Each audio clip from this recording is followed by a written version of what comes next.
जय श्री राम। दोस्तों, राम ने लक्ष्मण को भिक्षा मांगने के लिए क्यों भेजा, जानिए। सुबह मेघनाथ से लक्ष्मण का अंतिम युद्ध होने वाला था। वह मेघनाथ जो अब तक अजीवित था, जिसकी भुजाओं के बल पर रावण युद्ध कर रहा था, अप्रीतम योद्धा जिसमें सभी दिव्यास्त्रों का उपयोग करने की शक्ति थी। सुबह जब लक्ष्मण भगवान राम से आशीर्वाद लेने गए, उस समय भगवान राम पूजा कर रहे थे। पूजा समाप्ति के पश्चात प्रभु श्री राम ने हनुमान जी से पूछा, अभी कितना समय है युद्ध होने में? हनुमान जी ने कहा, प्रभु अभी कुछ समय है, यह तो प्रातः काल है। भगवान राम ने लक्ष्मण से कहा, यह पात्र लो और भिक्षा मांग कर लाओ। जो पहला आदमी मिले उसी से कुछ अन्न मांग लेना। सभी बड़े आश्चर्य में पड़ गए। आशीर्वाद की जगह भिक्षा, लेकिन लक्ष्मण को तो जाना ही था, क्योंकि वह उनके बड़े भाई की आज्ञा थी। लक्ष्मण अब भिक्षा मांगने के लिए निकले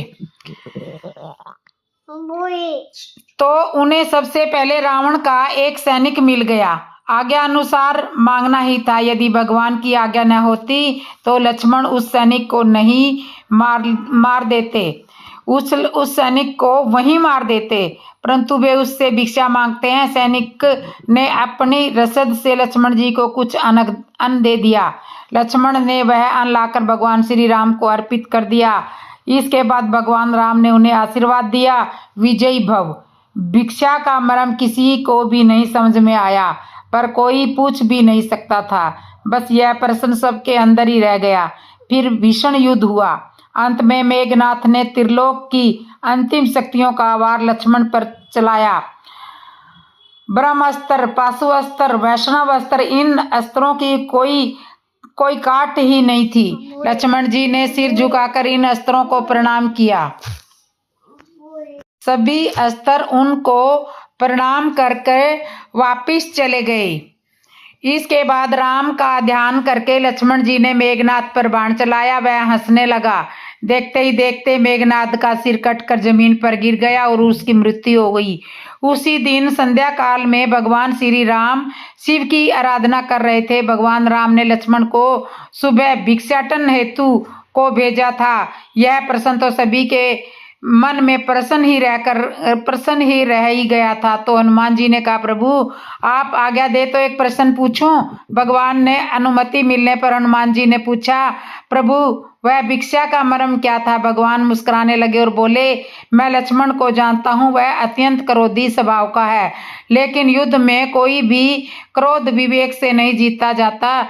जीवन के हर युद्ध में विजय वही होता है जो समय विशेष अपने विवेक को नहीं खोता। मैं जानता था कि मेघनाथ ब्रह्मांड की चिंता नहीं करेगा। वह युद्ध जीतने के लिए हर तरह से दिव्य अस्त्रों का प्रयोग करेगा। इन अमोघ शक्तियों के सामने ताकत नहीं, सिर्फ और सिर्फ विनम्रता ही काम कर सकती है। इसलिए मैंने लक्ष्मण को सुबह झुकना बताया। एक वीर शक्तिशाली व्यक्ति जब भिक्षा मांगता है तो विनम्रता उसमें समय प्रभावित होती है। लक्ष्मण ने मेरे नाम से भिक्षा मांगी। लक्ष्मण ने मेरे नाम से बाण छोड़ा। यदि मेघनाथ उस बाण के सामने विनम्रता दिखाता तो मैं उसे भी क्षमा कर देता। केवल जब मैं महानता की दीवार तोड़कर समय को विनम्र एवं तुझ प्राणी के रूप में प्रस्तुत करते हैं और अपनी व्यवहार संबंधी जटिलता और अहंकार को वश में कर लेते हैं, तभी जीवन सफल होता है। जीवन में आनंद मिलता है। अहंकार को बदलकर हम संप्रण की कला में श्रेष्ठता हासिल कर सकते हैं। यदि आप में विनम्रता और सरलता के भाव हैं तो यह मान रखते हैं कि आपके पास सब कुछ है। तो इस तरह से श्री राम ने लक्ष्मण जी को भिक्षा लेने के लिए भेजा। आध्यात्मिक रामायण क्या है? आध्यात्मिक रामायण क्या है, जानिए। रामायण हिंदू स्मृति का बहुत ही कीमती अंग है, जिसके माध्यम से रघुवंश के राजा राम की गाथा गाई जाती है। श्री राम अवतार श्वेत वारह कल्प के 7वें वास्तव मनवंतर के 24वें त्रेता युग में हुआ था, जिसके अनुसार श्री राम जी का काल लगभग 2.25 करोड़ वर्ष पूर्व माना जाता है। इसके संदर्भ में विचार पीयूष सुरभुंडी रामायण, पद्म पुराण, हरिवंश पुराण, वायु पुराण, संजीवन रामायण एवं पुराणों से प्रमाण दिया जाता है। राम कथा श्री राम की कहानी है, जो आज से करोड़ों साल पहले त्रेता युग में भगवान विष्णु के अवतार के रूप में प्रकट हुआ है। संस्कृत भाषा में आदि कवि वाल्मीकि ने इसे मूल रूप से लिखा है। यह कथा विश्व के हर प्रमुख भाषाओं में लिखा गया है। राम कथा महाकाव्य तथा इतिहास के रूप में अपना विशिष्ट स्थान रखता है। त्रेता युग में भगवान विष्णु के अवतार को श्री राम ने अपने 2 मर्यादा पुरुषोत्तम के रूप में आदर्श मानव का साकार स्वरूप प्रस्तुत किया है। यह असंभव परिस्थितियों में मानव जीवन को उच्च स्तर पर पहुंचाने में सक्षम प्रमाणित हुआ है। वे एक आदर्श पुत्र, शिष्य, पति, नेता, मित्र, राजनैतिक योद्धा और राजा के रूप में समय को प्रस्तुत ही नहीं सिद्ध करके दिखाए हैं। एक शत्रु के रूप में भी उनमें आदर्श एवं दयालु भावी दिखाई देता है। युद्ध में उनका विरोध करने वाले सारे राक्षसों की आत्मा को मुक्त कराने के लिए उन्होंने पूर्ण तथा सफल प्रयास किए हैं। वे इतना विनम्र है कि उनकी विजय का श्रेय समय न लेकर अपनी सेना को देते हैं। संपूर्ण राम कथा में श्री राम जी अपने असली दिव्य स्वरूप को प्रकट होने नहीं देते, जिससे उनके परम ब्रह्मा के सर्वव्यापी एवं शक्तिशाली रूप का लोगों को आभास भी नहीं हो पाया। गोस्वामी तुलसीदास जी के अनुसार सर्वप्रथम श्री राम की कथा भगवान श्री शंकर ने माता पार्वती को सुनाई थी। जहाँ पर भगवान शंकर पार्वती माता को भगवान श्री राम की कथा सुना रहे थे, वहाँ पर कौआ एक घोंसला था और उसके भीतर कागा बैठा भी था और उस कथा को भी सुन रहा था। कथा पूरी होने से पहले ही माता पार्वती को नींद आ गई और उस पक्षी ने पूरी कथा सुन ली। उसी पक्षी का पुनर्जन्म कागभुसुंडी के रूप में हुआ। कागभुसुंडी जी ने यह कथा गुरुड़ को सुनाई। भगवान श्री शंकर के मुख से निकली यह श्री राम कथा, यह पवित्र कथा आध्यात्मिक रामायण के नाम से प्रख्यात है। आध्यात्मिक रामायण को ही विश्व का सर्वप्रथम रामायण माना जाता है। इसके साथ ही साथ आदि कवि वाल्मीकि द्वारा लिखा गया संस्कृत का यह एक अनुपम महाकाव्य है। बाद में महाज्ञानी संत श्री तुलसीदास जी ने एक बार फिर से भगवान श्री राम की पवित्र कथा को देसी भाषा में लिपिबद्ध किया। उनके द्वारा लिखित भगवान श्री राम की कल्याणकारी कथा से परिपूर्ण इस ग्रंथ का नाम रामचरितमानस रखा गया।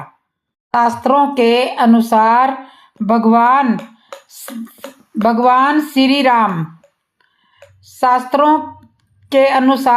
श्री राम विष्णु के अवतार थे।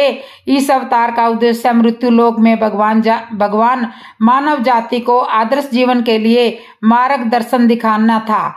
श्री राम जी ने राक्षस जाति के राजा रावण का वध किया और धर्म की पुनः स्थापना की। रामायण के सारे चरित्र अपने धर्म का पालन करते हैं। राम एक आदर्श पुत्र है। पिता की आज्ञा उनके लिए सर्वोपरि है। पति के रूप में राम ने सदा एक पत्नी व्रत का धर्म का पालन किया था। राजा के रूप में प्रजा के हित के लिए समय के हित को देह समझते हैं। विलक्षण व्यक्तित्व वाले वे अत्यंत वीर्यवान, तेजस्वी, विद्वान, धैर्यशील, जितेंद्रिय, बुद्धिमान, सुंदर, पराक्रमी, दुष्टों का दमन करने वाले, युद्ध एवं नीति कुशल, धर्मात्मा, मर्यादा पुरुषोत्तम, प्रजा वत्सल, शरणागत को शरण देने वाले, सर्व शास्त्रों के ज्ञाता एवं प्रतिभा संपन्न है। सभी पारिवारिक संबंधों में उच्च मानदंड। राम नव राज्य की नींव जनक की बेटियां ही थी। कभी सीता तो कभी उर्मिला। भगवान राम ने तो केवल राम राज्य का कलश स्थापित किया था, परंतु वास्तव में राम राज्य इन सब के प्रेम, त्याग, समर्पण, बलिदान से ही हुआ था। सीता का पातिव्रत महान है। सारे वैभव और ऐश्वर्य को ठुकरा कर वे पति के साथ वन में चली गई। रामायण मात्र प्रेम का भी उत्कर्ष उदाहरण है, जहाँ बड़े भाई के प्रेम के कारण लक्ष्मण उनके साथ वन चले जाते हैं, वहीं भरत अयोध्या की राजगद्दी पर बड़े भाई का अधिकार होने के कारण समय न बैठकर राम जी की चरण पादुका को प्रतिष्ठित कर देते हैं। कौशल्या एक आदर्श माता है। अपने पुत्र राम पर कैकेयी के द्वारा किए गए अन्याय को भूलकर वे कैकेयी के पुत्र राम पर उतनी ही ममता रखती है जितनी कि अपने पुत्र राम पर। हनुमान एक आदर्श भक्त है। वे राम की सेवा के लिए अनुचर के समान सदैव तत्पर रहते हैं। शक्ति बाण से मूर्छित लक्ष्मण को उनकी सेवा के कारण ही प्राणदान प्राप्त होता है। रामायण में भोग नहीं, त्याग है। भरत जी नंदीग्राम में रहते हैं। शत्रुघ्न जी उनके आदेश से दिन में अयोध्या का संचालन करते हैं और रात को नंदीग्राम में भरत जी के सानिध्य में आराम करते हैं। एक रात की बात है, माता कौशल्या जी को सोते में अपने महल की छत पर किसी के चलने की आहट सुनाई दी। नींद खुल गई। पूछा कौन है? मालूम पड़ा सुतकृति है। नीचे बुलाया। सुतकृति जी जो छोटी बहू थी आई और चरणों में प्रणाम करके खड़ी हो गई।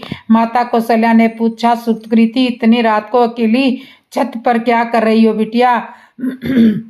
क्या नींद नहीं आ रही? शत्रुघ्न कहाँ है? सुतकृति की आंखों में पानी भर आया और माँ की छाती से चिपटी और गोद में सिमट गई। बोली, माँ उन्हें देखे तो 13 साल हो गए हैं।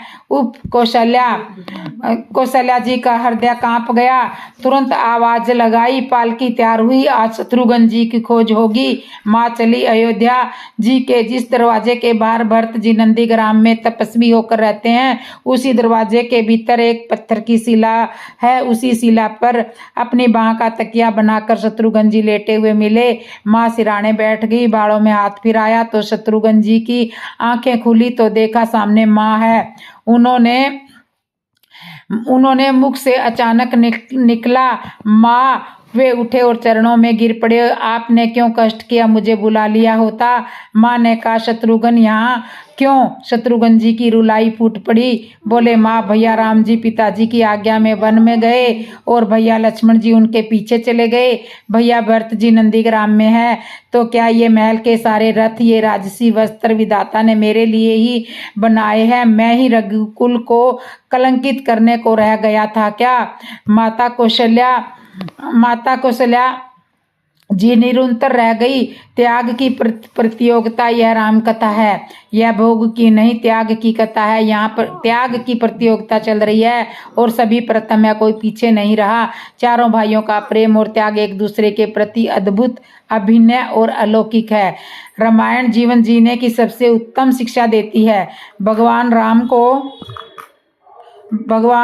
को 14 वर्ष का वनवास हुआ तो सीता माता उनके साथ वनवास जाने के लिए तैयार हो गई। उन्होंने वनवास को स्वीकार कर लिया, परंतु बचपन से ही बड़े भाई की सेवा में रहने वाले लक्ष्मण जी कैसे राम जी से दूर रह सकते थे? माता सुमित्रा से तो उन्होंने आज्ञा ले ली वन जाने की, परंतु जब अपनी पत्नी के उर्मिला के कक्ष की ओर बढ़ रहे थे तो सोच रहे थे कि माँ ने तो आज्ञा दे दी, अब उर्मिला से कैसे समझाऊंगा, क्या कहूँगा? यह सोच करके लक्ष्मण जी जैसे ही अपने कक्ष में पहुंचे तो देखा कि उर्मिला जी आरती का थाल लेकर खड़ी है और बोली, आप मेरी चिंता को छोड़ दो, प्रभु की सेवा में मन लगाओ और वन को जाओ। मैं आपको नहीं रोकूंगी। मेरे कारण आपकी सेवा में कोई बाधा न आए, इसलिए साथ जाने की जिद भी नहीं करूंगी। लक्ष्मण जी को कहने में संकोच हो रहा था, परंतु उनके कुछ कहने से पहले ही उर्मिला जी ने उन्हें संकोच से बाहर निकाल दिया। वास्तव में यही पत्नी का धर्म है।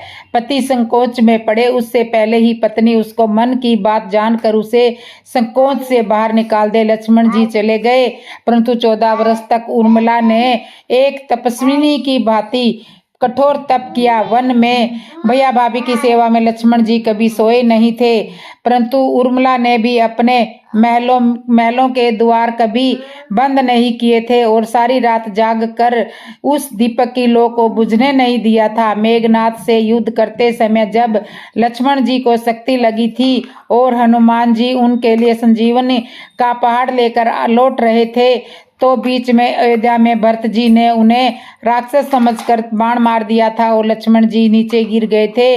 तब हनुमान जी ने सारा वृत्तांत सुनाते हुए कहा था कि सीता जी को रावण ने हर लिया है और लक्ष्मण जी मूर्छित हो गए हैं। यह सुनते ही कौशल्या जी कहती कि राम जी को कहना कि लक्ष्मण के बिना अयोध्या में पैर भी मत रखना और राम वन में ही रहे। माता सुमित्रा कहती है कि राम से कहना कि कोई बात नहीं, अभी शत्रुघ्न है, मैं उसे भी भेज दूंगी। मेरे दोनों पुत्र राम सेवा के ही लिए तो जन्मे हैं। माताओं का प्रेम देखकर हनुमान जी की आंखों में आंसुओं की धारा बह रही थी, परंतु जब उन्होंने उर्मिला जी को देखा तो सोचने लगे कि यह क्यों एकदम शांत और प्रसन्न खड़ी है, क्या इन्हें अपने पति के प्राणों की कोई चिंता नहीं है। हनुमान जी पूछते हैं, देवी आपकी प्रसन्नता का क्या कारण है? आपके पति के प्राण संकट में है, सूर्य उदित होने ही वाला है, सूर्य कुल का दीपक बुझ जाएगा। सूर्य उदय होते ही उर्मिला जी का उत्तर सुनकर तीनों लोकों का कोई भी प्राणी उनकी वंदना किए बिना नहीं रह सकेगा। वे बोली दीपक संकट में नहीं है, वो बुझ ही नहीं सकता। रही सूर्योदय की बात, तो आप चाहे 2-4 दिन अयोध्या में भी विश्राम कर सकते हो, क्योंकि आपके वहां पहुंचे बिना सूर्य उदित हो ही नहीं सकता। आपने कहा है कि प्रभु श्री राम मेरे पति को अपनी गोद में लेकर बैठे हैं, तो योगेश्वर राम की गोदी में लेटा हो, काल उसे छू भी नहीं सकता। यह तो दोनों लीला कर रहे हैं। मेरे पति जब से वन में गए हैं तब से सोए नहीं है। उन्होंने न सोने का प्रण लिया था, इसलिए वे थोड़ी देर विश्राम कर रहे हैं, और जब भगवान की गोद मिल गई तो थोड़ा विश्राम ज्यादा हो गया, वे उठ जाएंगे। और शक्ति मेरे पति को लगी ही नहीं है, शक्ति तो श्री राम जी को लगी है। मेरे पति की हर श्वास में राम है, हर धड़कन में राम है, उनके रोम रोम में राम है, उनके खून की बूंद बूंद में राम है, और जब उनके शरीर और आत्मा में राम ही है तो राम शक्ति राम जी को ही लगी है, दर्द राम जी को ही हो रहा है। इसलिए हनुमान जी आप निश्चित होकर जाइए, सूर्य उदय नहीं होगा। तो ये थी आध्यात्मिक कथा। हनुमान जी ने लिखी थी रामायण और उन्होंने लिख करके समुद्र में फेंक दी। हनुमान जी ने लिखी थी रामायण। सुनिए, हनुमान जी ने भगवान श्री राम को समर्पित वह रामायण चट्टान पर लिखी थी। उन्होंने लेखनी के लिए अपने नाखूनों का इस्तेमाल किया था। उन्होंने वह कथा वाल्मीकि से भी पहले लिखी थी। पवन पुत्र हनुमान भगवान श्री राम के परम भक्त हैं। वे समय शास्त्रों के महान ज्ञाता और ज्ञानी है। ऐसे में यह सवाल संभाविक है कि हनुमान जी ने समय रामायण क्यों नहीं लिखी। श्री राम की भक्ति से उनको अनेक सिद्धियां प्राप्त थी। किसी ग्रंथ की रचना करना उनके लिए मुश्किल कार्य नहीं था।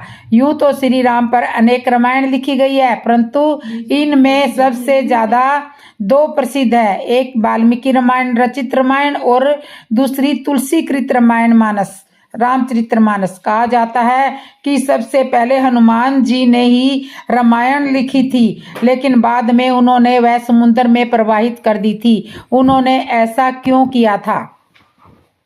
पर सुनिए, हनुमान जी ने भगवान राम को समर्पित यह रामायण चट्टान पर लिखी थी। उन्होंने लेखनी के लिए अपने नाखूनों का इस्तेमाल किया था। उन्होंने यह कथा वाल्मीकि से पहले लिखी थी। उसका नाम हनुमत रामायण था। जब श्री राम ने रावण सहित अनेक राक्षसों का अंत कर दिया और वे पुनः अयोध्या आ गए, तब हनुमान जी हिमालय पर चले गए। वहां वे अपने नाखूनों से राम कथा रचते थे। इधर वाल्मीकि भी अपना ग्रंथ पूरा कर चुके थे। उनकी हार्दिक इच्छा थी कि वे ग्रंथ भगवान शिव जी को अर्पित किया जाए। शिव को यह ग्रंथ भेंट करने के लिए वे कैलाश पर्वत पर गए। वहां उन्होंने हनुमान जी द्वारा रची हुई रामायण देखी। वाल्मीकि महान कवि थे। उन्होंने हनुमान जी की रचना देखकर तो वे चकित रह गए। एक योद्धा ऐसी सुंदर रचना कर सकता है, यह वाल्मीकि के लिए बहुत आश्चर्य की बात थी। उन्होंने हनुमान जी के काव्य की प्रशंसा की और बोले, आपकी रचना के सामने तो मेरा लेखन कुछ भी नहीं है। यह सुनकर हनुमान ने सोचा, वाल्मीकि कवि है और श्री राम के भक्त भी है, उनका काव्य मेरी रचना जैसा सुंदर नहीं है तो क्या हुआ, उसमें है तो भगवान श्री राम की महिमा। इसलिए मुझे ऐसा कार्य करना चाहिए कि उनकी रचना ही संसार में प्रसिद्ध हो। इसके बाद हनुमान जी ने रामायण लिखी हुई शिला उठाई और उसे समुद्र में विसर्जित कर दिया। इस प्रकार हनुमान जी द्वारा लिखी गई रामायण हमेशा के लिए सागर में समा गई। वाल्मीकि के लिए हनुमान जी इतना बड़ा त्याग करेंगे, यह उन्होंने कभी नहीं सोचा था। वे हनुमान जी को प्रणाम करके बोले, हे रामदूत हनुमान, आप धन्य है, धन्य है। आपका त्याग और राम भक्ति में आपके सामने नतमस्तक हूँ और यह वचन देता हूँ कि कलयुग में रामायण की रचना के लिए एक जन्म और लूंगा। और कहते हैं कि वाल्मीकि की वह इच्छा श्री राम ने पूर्ण की और वे कलयुग में तुलसीदास जी बनकर आए और उन्होंने श्री रामचरितमानस लिखी। सीता हरण प्रसंग सुनिए। मनुष्य जब तक धर्म की रक्षा करता है तब तक धर्म उसकी रक्षा करता है, और जैसे ही धर्म के द्वारा धर्म का त्याग होता है उसका पतन आरंभ हो जाता है। यही उदाहरण गोस्वामी श्री तुलसीदास जी महाराज ने इस सीता हरण प्रसंग में लिखा है। भगवान श्री राम जी ने सीता जी को अग्नि में समा जाने की आज्ञा दी थी और सीता जी ने अग्नि में प्रवेश कर लिया था। पंचवटी में माता सीता की परछाई थी और इस परछाई ने प्राणी मात्र को यह लीला के माध्यम से बताया है कि किस तरह हमारे जीवन में धर्म के चले जाने के बाद हमारा पतन होता है। राक्षस मारीच मायावी श्रवण मृग बनकर रावण के साथ पंचवटी के निकट आया। माता सीता ने देखा कि कितना सुंदर मृग है। माता सीता ने प्रभु श्री राम से कहा, प्रभु यह मृग बहुत सुंदर है, आप इसे मार कर ले आइए। माता सीता प्रभु श्री राम से उस मृग को मार कर लाने का अनुग्रह करती है, जिसके चरम का भव्य पूजा पाठ बनाने के लिए सुंदर आसन बनाना चाहती थी। दूसरों का भला करने के समान कोई धर्म नहीं है और दूसरों को पीड़ा पहुंचाने के समान कोई अधर्म नहीं है। माता सीता को साक्षात जगदम्बा है, इस तरह की भूल कभी नहीं कर सकती। किंतु गोस्वामी श्री तुलसीदास जी महाराज इस प्रसंग के माध्यम से हमें यह बताना चाहते हैं कि जीवन में धर्म का त्याग करने पर किस तरह विपत्ति आती है। माता सीता के साथ भी वही हुआ। मृग को मार कर ले आओ, ऐसा विचार मन में आया। यह नहीं समझा कि उसके प्राण चले जाएंगे, इसे कितनी पीड़ा होगी। जीवन तो सभी को प्यारा है, चाहे मनुष्य हो या पशु। बस यह विचार सीता जी के मन में आया। जीवन से धर्म चला जाता है और जब धर्म चला जाता है तो भगवान भी चले जाते हैं। राम जी ने सीता जी के उस आग्रह को स्वीकार कर लिया कि जब तुम्हारा मन इस सुनहरे चरम के प्रति आसक्त हुआ है तो मैं अब तुम्हें वहां पहुंचा देता हूं जहां सब कुछ सोने का है। जबकि माता सती अनसुईया ने सीता जी को शिक्षा दी थी कि पति के चरणों में अनुराग होने से बढ़कर नारी के लिए कोई दूसरा धर्म नहीं है। सीता जी की आसक्ति उस सुंदर मृग के प्रति हो गई। भगवान के चरणों का स्मरण ही नहीं रहा कि भगवान नंगे पैर इस मृग के पीछे जाएंगे तो इनके कोमल चरणों को कितनी क्षति होगी। राम जी की माया ने श्री सीता जी से सब बिसरा दिया। राम जी सीता जी की इस इच्छा को पूरी करने के लिए मृग के पीछे चले। भगवान बड़े दयालु हैं। जब इंसान के जीवन में धर्म चला जाता है तो भगवान भी चले जाते हैं। मनुष्य का पतन और अधिक ना हो, इसलिए वह दावितिक भगवान संतों को देकर जाते हैं कि अब तुम इनका ध्यान रखना। अति भक्ति संतों की बातों का भी अनुसरण करे तो कुछ हद तक अपना पतन होने से बचा लेता है। सीता हरण प्रसंग में यही उदाहरण लक्ष्मण जी के रूप में है। भगवान लक्ष्मण जी को यह आदेश देकर गए थे कि तुम सीता जी की रक्षा करना। वन में राक्षस घूमते रहते हैं। लक्ष्मण जी भी संत है, किंतु जब धर्म चला गया तो भगवान चले लक्ष्मण को गए। यह तो सीता जी ने लक्ष्मण जी से कि संत की बात को भी नहीं माना। प्रभु को देखकर वह मृग भागा। प्रभु ही विलोची की चला मृग चला जाता तो भगवान भी चले गए। सीता जी ने लक्ष्मण जी से संत की बात सीता जी ने लक्ष्मण से जैसे संत की बात को नहीं माना। प्रभु को देखकर वह मृग भागा। प्रभु विलोकी चला मृग भाजी छुपता हुआ प्रकट होता हुआ मृग प्रभु को दूर तक ले गया। तब भगवान ने निशाना साध कर उसे मार डाला। मारीच ने मारते समय क्रूर स्वर में लक्ष्मण जी का नाम लिया। फिर मन में श्री राम जी का स्मरण किया। मरते समय मारीच ने अपना राक्षसी शरीर प्रकट किया और भगवान ने मारीच के अंतर प्रेम को पहचान कर उसे परम धाम पहुंचा दिया। माता सीता ने मारीच की वह करुण पुकार सुनी तो भयभीत हो गई। लक्ष्मण जी से कहा, तुम्हारे भाई संकट में है, तुम शीघ्र जाओ। लक्ष्मण जी ने कहा, माता जी, इनके संकल्प मात्र से सृष्टि का प्रलय हो जाता है। उसे प्रभु पर ऐसे प्रभु पर संकट नहीं आ सकता, आप चिंता मत करो। सीता जी ने ऐसे संत की बात का अनादर किया, उन्हें कुछ अनुचित शब्द कहकर दुखी किया, उन्हें जाना पड़ा। लक्ष्मण जी श्री माता जी को दिशाओं के देवताओं को सौंप कर चले गए। संत जी जीवन में चला गया। हनुमान जी ने माता सीता से कहा, माता इस रेखा से बाहर मत जाना, किंतु माता जानकी के समक्ष मान सम्मान का कुल की मर्यादा का प्रश्न चिन्ह खड़ा हो गया। संत कहते हैं कि हमारा मान, हमारा अहंकार ही हमारे पतन का कारण बनता है। मनुष्य परमात्मा से बढ़कर जब अपने मान को महत्व देता है तो संत की बातों का अनादर करता है, तब उसे जीवन में कठिनाइयां आती है। रावण ने श्री सीता जी को अकेला देखा। रावण साधु के भेष में आया। माता सीता ने साधु बने रावण से कहा कि दीक्षा इस लक्ष्मण रेखा के भीतर से ही ले लीजिए। रावण ने कुटिया में लक्ष्मण रेखा से आगे जाने का साहस नहीं किया। रावण ने माता सीता को एक साधु के अपमान का श्राप देते हुए भय दिखाया। श्री सीता जी ने विचार किया, रघुकुल की यह रीत रही है कि कोई याचक द्वार से खाली नहीं जाता। यदि यह साधु आज बिना भिक्षा के द्वार से चला जाता है तो रघुकुल की मर्यादा कलंकित हो जाएगी। इसलिए संत रूपी लक्ष्मण जी के उपदेश को भी माता जानकी जी ने नहीं माना और वही हुआ। माता सीता लक्ष्मण रेखा से बाहर आई और रावण ने श्री जानकी जी का हरण कर लिया। रावण सीता जी का हरण कर लेता है। सीता जी चीख पुकार कर रही थी। गुफा कंदराओं में से देवता ऋषि मुनि सब छुप छुप कर देख रहे थे। किसी ने भी सीता जी को बचाने का प्रयास नहीं किया था। जबकि रावण ने माता सीता को दिशाओं के देवता और ऋषि मुनियों के सुपर्द करके गए थे, किंतु रावण का भय और आतंक इतना था कि सब ऋषि मुनियों ने अपने द्वार बंद कर लिए। रावण का भय इतना था कि देवता उसके भय के कारण न ठीक से खा पाते थे और न सो पाते थे। रावण सीता जी का हरण करने लगा। रावण ने अपना असली स्वरूप प्रकट किया। श्री सीता जी भयभीत होकर विलाप करते हुए कहने लगी, अरे दुष्ट खड़ा रह, मेरे प्रभु आ ही रहे होंगे। तेरी कामना ऐसी है जैसी सिंह की स्त्री को खरगोश पाना चाहता है। यह संभव नहीं है। मेरी चाह रखने वाले राक्षस तू काल के विषीभूत हो गया।